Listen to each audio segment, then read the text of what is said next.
ఉమ్మడి వరంగల్ జిల్లాలో కాళేశ్వరం జిల్లాలు ఎస్ఆర్ఎస్పి ద్వారా ప్రవహిస్తూ ఉంటాయి. ఈ ఎస్ఆర్ఎస్పికి సంబంధించినటువంటి కాల్వను ఉమ్మడి వరంగల్ జిల్లాలో కాకతీయ కెనాల్గా పరిగణిస్తూ ఉంటారు. ఈ కాకతీయ కెనాల్ మెయిన్ కెనాల్ సంబంధించి మొదటగా ఉమ్మడి వరంగల్ జిల్లాలో ప్రవహించేటువంటి ఈ నీళ్లకు సంబంధించి అసన్పర్తి మండలం ఎల్లాపూర్ దగ్గర మొదటగా ఉమ్మడి వరంగల్ జిల్లాలోకి కాళేశ్వరం జిల్లాలు ప్రవహిస్తూ వస్తూ ఉంటాయి. ప్రవేశం కూడా అక్కడే ఉంటుంది. అక్కడి నుంచి వివిధ మండలాలకు సంబంధించి వివిధ నియోజకవర్గాలకు సంబంధించి నీళ్ళన్నీ కూడా తరలి వెళ్తూ ఉంటాయి.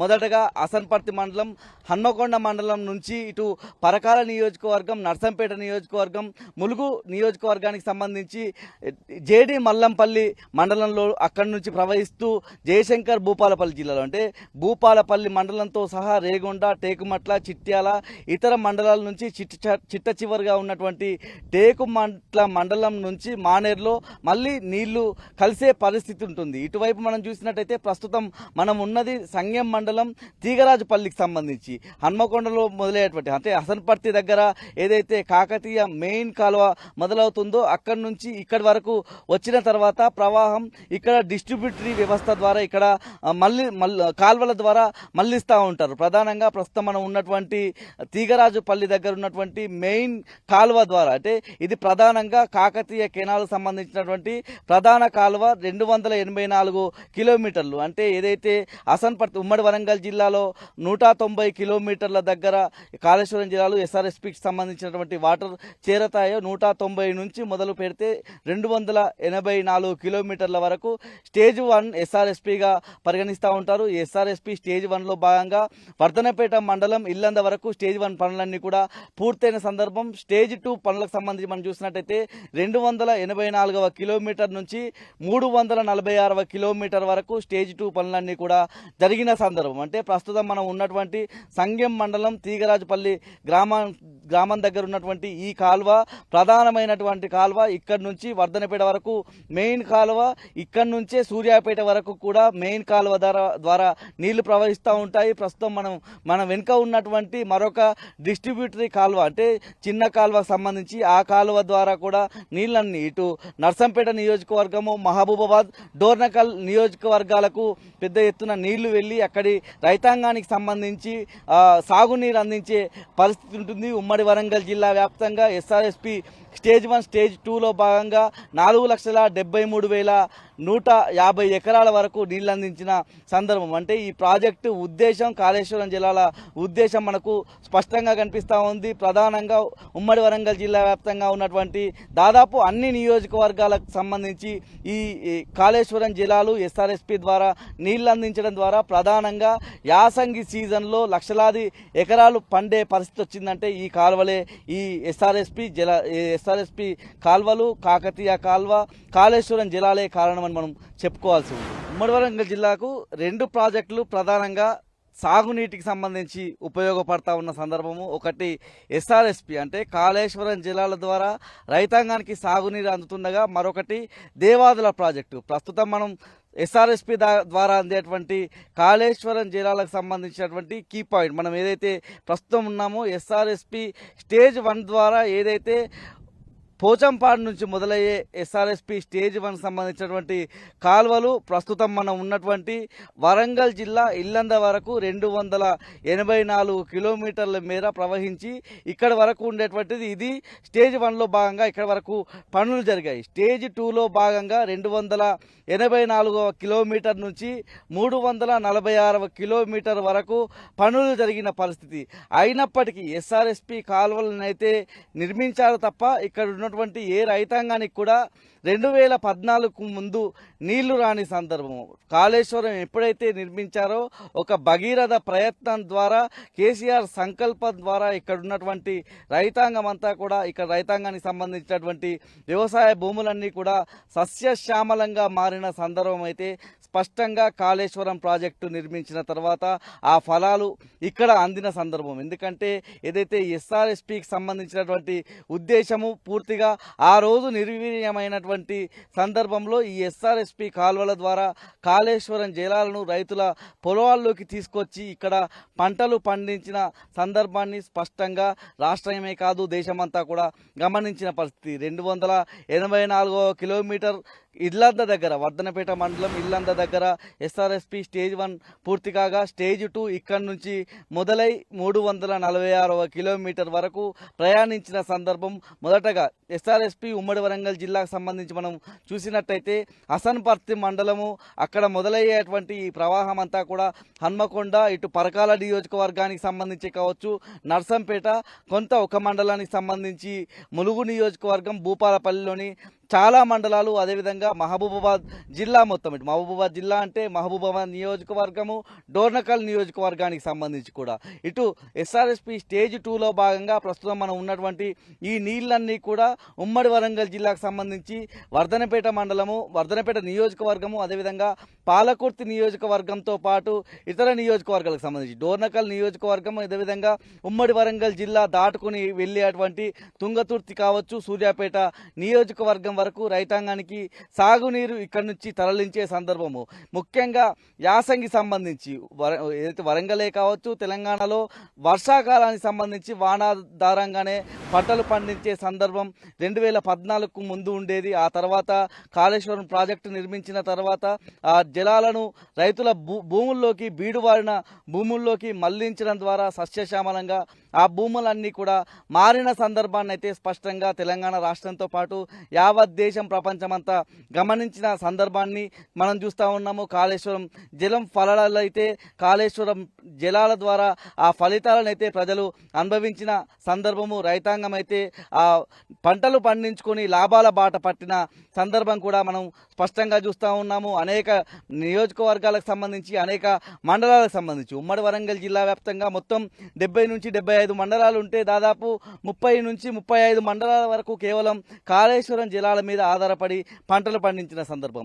యాసంగి సీజన్లో ఒక్క ఎకరా కూడా పారని సందర్భం నుంచి 2014 తర్వాత పూర్తిగా యాసంగి సీజన్లోనూ పంటలు పండించి లక్షలాది ఎకరాల్లో పంటలు పండించిన సందర్భం. ఎస్ఆర్ఎస్పి స్టేజ్ 1లో భాగంగా 3,64,078 ఎకరాలకు సంబంధించి పంటలు పండిస్తే ఇటు ఎస్ఆర్ఎస్పి 2 ద్వారా ఎస్ఆర్ఎస్పి ప్రాజెక్టుకు సంబంధించినటువంటి 2వ ఫేజ్ పనుల ద్వారా 109,512 ఎకరాలకు సంబంధించినటువంటి ఆయకట్టు సృష్టించిన ఆనాడు నీళ్ళందని సందర్భం నుంచి ఇవాళ యాసంగి సీజన్లో కూడా 4,73,590 ఎకరాల్లో పంటలు రైతాంగం అంతా పండిస్తున్న సందర్భం మనం చూస్తూ ఉన్నాము. అనేక మండలాలు, అనేక నియోజకవర్గాలకు ఈ కాళేశ్వరం జలాలు ఎస్ఆర్ఎస్పికి సంబంధించినటువంటి ప్రాజెక్టు ద్వారా రైతాంగం అంతా కూడా మేలు జరిగింది. ఆ రైతాంగానికి సంబంధించి బంగారు పంటలు పండిస్తున్న సందర్భం కూడా మనకు కనిపిస్తూ ఉంది. రైతుల దగ్గర నుంచి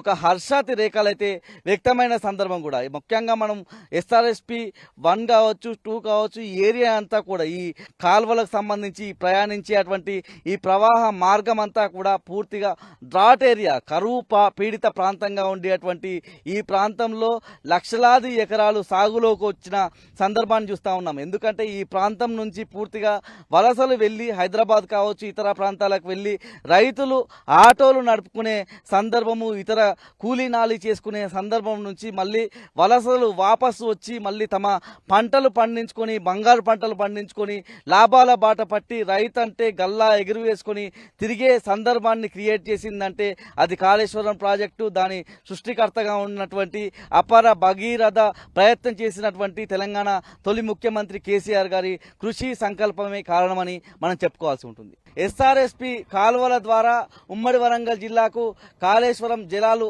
అందుతుంటాయి. పోచంపాడు దగ్గర నుంచి మొదలయ్యేటువంటి ఎస్ఆర్ఎస్పికి సంబంధించిన ప్రాజెక్టు ఎస్ఆర్ఎస్పి కాలువల ద్వారా ఉమ్మడి వరంగల్ జిల్లాకు సంబంధించినటువంటి ప్రస్తుతం మనం ఉన్న హసన్పర్తి మండలం ఎల్లాపూర్ దగ్గర మొదటగా ఉమ్మడి వరంగల్ జిల్లాకు నీళ్లు ప్రవేశిస్తాయి. అంటే 190 కిలోమీటర్లు ప్రయాణించిన తర్వాత ఇక్కడి నుంచి ఉమ్మడి వరంగల్ జిల్లాకు సంబంధించిన అనేక ప్రాంతాలకు నీళ్లు తరలి వెళ్లే పరిస్థితి ఉంటుంది. మొదటి విడత అంటే ఎస్ఆర్ఎస్పి స్టేజ్ 1లో భాగంగా 284 కిలోమీటర్ల పాటు ప్రయాణించేటువంటి ఎస్ఆర్ఎస్పి స్టేజ్ 1లో భాగంగా వర్ధనపేట మండలం ఇల్లంద వరకు ఆ పనులు జరిగిన సందర్భం. ఎస్ఆర్ఎస్పి స్టేజ్ 2 నుంచి మొదలైనటువంటి 284 కిలోమీటర్ నుంచి మొదలు పెడితే 346 వరకు స్టేజ్ 2గా ఉంటాయి. ఇవన్నీ కూడా ప్రధానమైనటువంటి కాకతీయ కెనాల్ అనేది ఉమ్మడి వరంగల్ జిల్లా ద్వారా ప్రవహిస్తూ ఉంటుంది. అనేక నియోజకవర్గాలకు సంబంధించి వేలాది మంది లక్షలాది మంది రైతులకు సంబంధించిన పొలాలను తడుపుతూ వెళ్ళేటువంటి కీలకమైన ప్రాజెక్టుకు ఇదే ప్రవేశ ద్వారంగా ఉండే సందర్భం ఉంటుంది. డిబిఎంలుగా పరిగణిస్తారు. డిస్ట్రిబ్యూటరీకి సంబంధించినటువంటి కాల్వలకు సంబంధించి ఏదైతే డిబిఎం అంటే డిస్ట్రిబ్యూటరీ బిలో లోవర్ మానేర్ సంబంధించినటువంటి లోవర్ మానేర్ దగ్గర నుంచి వచ్చేటువంటి వాటర్ కావడంతో ఇక్కడ నుంచి డిస్ట్రిబ్యూటరీ వ్యవస్థ ద్వారా మొదటగా తీగరాజుపల్లికి సంబంధించి మనం మాట్లాడుకున్నట్టయితే తీగరాజుపల్లి దగ్గర రెండు పాయలుగా ఒకవైపు వర్ధనపేట వైపు ఏదైతే ప్రధాన కాల్వ, మరోవైపు డిస్ట్రిబ్యూటరీస్ ద్వారా మహబూబాబాద్ వైపు వెళ్లే అవకాశం ఉంటుంది. ఉమ్మడి వరంగల్ జిల్లా వ్యాప్తంగా 4,73,590 ఎకరాలకు సంబంధించి ఎస్ఆర్ఎస్పి ద్వారా పంటలు పండుతున్న సందర్భం. అంటే కరువు పీడిత ప్రాంతం ఇవాళ సస్యశ్యామలమైందనడానికి ఇదే ఒక ఉదాహరణగా చెప్పుకోవచ్చు. ఎక్కడి గోదావరి, ఎక్కడి కాళేశ్వరం జిల్లాలు. ప్రస్తుతం మనం జనగామ జిల్లా కొడకండ్ల మండలం నర్సింగాపూర్ ఊరు దగ్గర ఉన్నాము. ఇక్కడ ఉన్నటువంటిది బయ్యారం వాగుకు సంబంధించిన రిజర్వాయర్. ఈ రిజర్వాయర్లో ప్రస్తుతం కూడా నీళ్లన్నీ పుష్కలంగా ఉన్న సందర్భం. కాళేశ్వరం జిల్లాలకు ఇదొక సజీవ సాక్ష్యంగా చెప్పుకోవాల్సిన అవసరం ఉంది. పోచంపాడుకు సంబంధించి ఉన్నటువంటి అక్కడి ఎస్ఆర్ఎస్పి కాల్వల ద్వారా ఉమ్మడి వరంగల్ జిల్లాలో కాళేశ్వరం జిల్లాలు ఎంటర్ అవుతాయి, ప్రవేశిస్తాయి. ఉమ్మడి వరంగల్ జిల్లాకు సంబంధించి హసన్పర్తి మండలం ఎల్లాపూర్ దగ్గర గోదావరి జిల్లాలు, కాళేశ్వరం జిల్లాలు ఉమ్మడి వరంగల్ జిల్లాకు ఎస్ఆర్ఎస్పి కాల్వల ద్వారా ప్రవేశిస్తాయి. కాకతీయ కెనాల్ ద్వారా ఉమ్మడి వరంగల్ జిల్లా మీదుగా అనేక కిలోమీటర్లు ప్రయాణిస్తూ మనం ఉమ్మడి వరంగల్ జిల్లా ఎండ్ అయ్యేటువంటి బయ్యారం వాగు రిజర్వాయర్ దగ్గర ఉన్నాము. ఇది 325 కిలోమీటర్లు. అంటే పోచంపాడు నుంచి ఉమ్మడి వరంగల్ జిల్లా ఎంటర్ అయ్యేటువంటి హసన్పర్తి మండలం ఎల్లాపూర్ దగ్గర 190 కిలోమీటర్లుగా ఉండేటువంటి ఈ ఏదైతే కాకతీయ కాల్వకు సంబంధించిన కెనాల్ ఇక్కడికి వచ్చేటప్పటికి 325 కిలోమీటర్ల పాటు ప్రయాణిస్తూ వస్తుంది. ఇక్కడి నుంచి సూర్యాపేట, తుంగతుర్తి వైపు ఈ నీళ్ళన్నీ కూడా వెళ్తూ ఉంటాయి. అంటే పూర్తిగా ఎస్ఆర్ఎస్పి స్టేజ్ 1లో భాగంగా 284 కిలోమీటర్ల వరకు వర్ధనపేట మండలం ఇల్లంద వరకు ఆ ప్రాజెక్టుకు సంబంధించి పనులు జరిగితే అక్కడి నుంచి అంటే 284వ కిలోమీటర్ వర్ధనపేట మండలం ఇల్లంద దగ్గర నుంచి మొదలు పెడితే 346వ కిలోమీటర్ తుంగతుర్తి సూర్యాపేట వరకు ఈ నీళ్లు వెళ్తూ ఉంటాయి. ఇన్ని కిలోమీటర్లకు సంబంధించి ఉమ్మడి వరంగల్ జిల్లాలోనే 4,73,590 ఎకరాలకు సంబంధించినటువంటి సాగు జరుగుతూ ఉంటుంది. అనేక మంది రైతాంగం అంతా కూడా ఈ నీళ్లనే ఆధారం చేసుకుని తమ పంటలు పండించే అవకాశం ఉంటుంది. పూర్తిగా మైలారం కావచ్చు, ఇలాంటి బయ్యారం వాగుకు సంబంధించిన రిజర్వాయర్ ద్వారా కూడా లక్షలాది ఎకరాలు, వేలాది ఎకరాలు పంటలు పండే ఆస్కారం ఉంటుంది. ఆ మధ్యలో వచ్చేటువంటి పిల్ల కాల్వ ద్వారా ఎస్ఆర్ఎస్పికి సంబంధించినటువంటి మెయిన్ కాల్వలతో పాటు డిస్ట్రిబ్యూటరీ కాల్వల ద్వారా కూడా ఉమ్మడి వరంగల్ జిల్లా వ్యాప్తంగా అనేక నియోజకవర్గాలకు సంబంధించిన రైతాంగం ఈ నీళ్ల ద్వారా బాగుపడ్డ సందర్భం. వానాకాలం సంబంధించి వానలను ఆధారం చేసుకొని మాత్రమే ఉమ్మడి వరంగల్ జిల్లాలో ఒకప్పుడు పంటలు పండిస్తే కరువు ప్రాంతం అంటే 1990 నుంచి అనేక సంవత్సరాలు ఉమ్మడి వరంగల్ జిల్లా కరువు కాటకాలకు సంబంధించినటువంటి అనుభవం ఎదుర్కొన్న సందర్భం. జనగామ జిల్లాకు సంబంధించి మనం చూసినట్టయితే అనేక మండలాలు ఈ కరువు పీడిత ప్రాంతంగా ఉన్నటువంటి ఈ ప్రాంతం అంతా కూడా సస్యశ్యామలంగా మారిందంటే ఈ గోదావరి జిల్లాలు కాళేశ్వరం వల్లే అని మనం అర్థం చేసుకోవాల్సి ఉంటుంది. పూర్తిగా ఈ మధ్యకాలంలో అంటే కాంగ్రెస్ ప్రభుత్వం వచ్చిన 2 యాసంగి సీజన్లో కూడా ఈ ఏరునంతా కూడా ఈ నీటినంతా కూడా ఈ బయ్యారం రిజర్వాయర్ లాంటి ఈ ఎస్ఆర్ఎస్పికి సంబంధించినటువంటి కాలువలన్నింటినీ కూడా ఎండబెట్టడం వల్ల ఇక్కడి రైతాంగం ఇబ్బందులు పడ్డ సందర్భం కూడా స్పష్టంగా చూస్తూ ఉన్నాము. పూర్తిగా ఇక్కడి నుంచి సూర్యాపేట, తుంగతుర్తి వైపు 346 కిలోమీటర్ల పాటు ఇంకా ఈ కాళేశ్వరం జిల్లాలు, గోదావరి జిల్లాలు ప్రవహిస్తూ వెళ్తూ ఉంటాయి. అక్కడి రైతాంగాన్ని కూడా బాగుపరిచే విధంగా అక్కడి రైతాంగానికి సంబంధించినటువంటి వ్యవసాయ భూములను కూడా సస్యశ్యామలం చేసే విధంగా ప్రయాణం చేస్తూ ఉంటాయి. ఉమ్మడి వరంగల్ జిల్లాకు సంబంధించి వర్ధనపేట, పరకాల, అదైతే వరంగల్ పశ్చిమ నియోజకవర్గంతో పాటు ములుగు, భూపాలపల్లి, అదేవిధంగా మహబూబాబాద్, డోర్నకల్కి సంబంధించిన నియోజకవర్గాలు, నర్సంపేట లాంటి నియోజకవర్గంతో పాటు పాలకుర్తి నియోజకవర్గం కూడా అనేక మండలాలకు సంబంధించి అనేక వేల లక్షలాది ఎకరాలకు సంబంధించినటువంటి పంటలు పండించుకొని రైతాంగం అంతా కూడా ఈ కాళేశ్వరం జలాలను నమ్ముకొని తమ భూములను సస్యశ్యామలం చేయడం, బీడుబాడిన భూముల్లో నీటిని తీసుకువెళ్ళి తమ జీవితాల్లో వెలుగులు నింపుకున్న సందర్భం కాళేశ్వరం ప్రాజెక్టు కట్టిన తర్వాత, కాళేశ్వరం జలాలు వచ్చిన తర్వాత ఆ రైతుల జీవితాల్లో, ఆ రైతుల బతుకుల్లో వెలుగులు నిండాయని మనం అర్థం చేసుకోవాల్సి ఉంటుంది. కెమెరా పర్సన్ సంజీవ్తో రవికాంత్, టీ న్యూస్. ఉమ్మడి వరంగల్ జిల్లాకు సంబంధించి కాళేశ్వరం జలాలు ఎండయ్యేటువంటి బయ్యారం వాగు రిజర్వాయర్ నుంచి కొడకండ్ల మండలం, జనగామ జిల్లా.